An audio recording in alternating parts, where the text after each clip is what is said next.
Welcome to our channel, where we provide the latest updates on global affairs.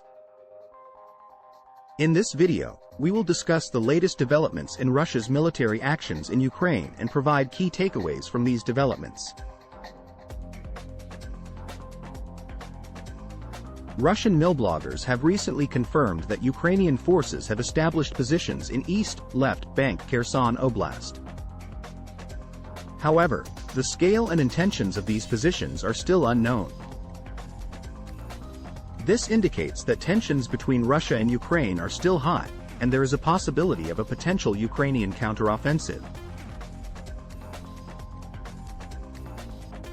It is believed that Yevgeny Prigozhin, a financier of the Wagner Group, is trying to persuade Russian President Vladimir Putin to shift towards a defensive strategy.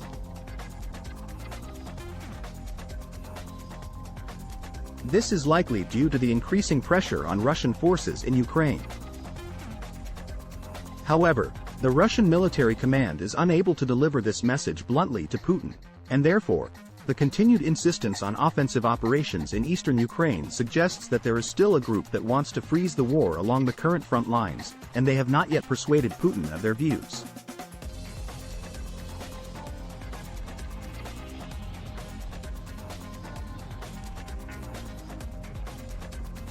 Russian occupation authorities are continuing to oppress Roman Catholics in occupied Ukraine. This is likely an attempt to suppress Ukrainian religious institutions beyond the Kremlin's control. These actions are against international law and human rights, and they show the level of oppression that the Russian authorities are willing to go to maintain their control in Ukraine.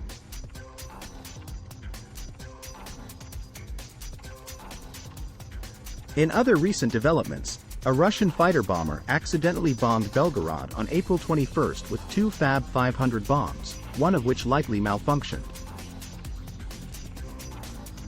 Russian forces conducted limited ground attacks along the Kupiansk-Svatov-Kreminna line and near Siversk.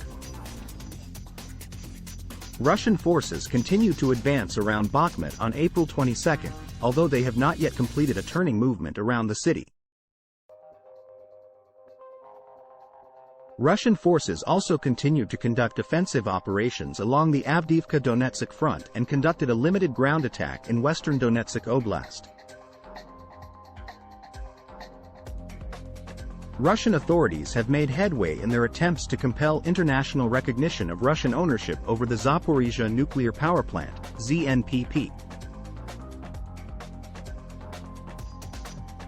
This is a concerning development, as it could lead to further conflict between Russia and Ukraine.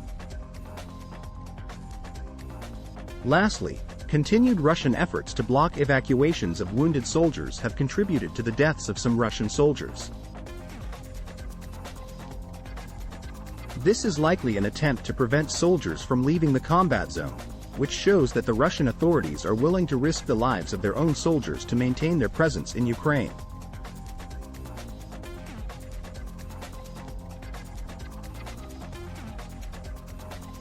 Additionally, Russian occupation officials are expanding patronage networks in occupied territories, which shows that Russia is not just trying to maintain control of the occupied territories but is also trying to gain influence in these areas.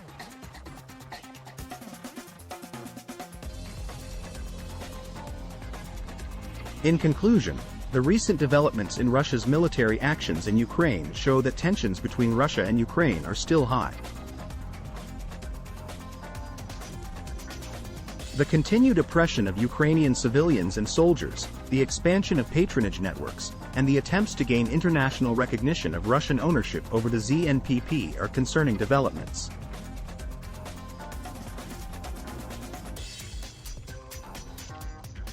We hope that the international community will take notice of these developments and work towards finding a peaceful resolution to the conflict.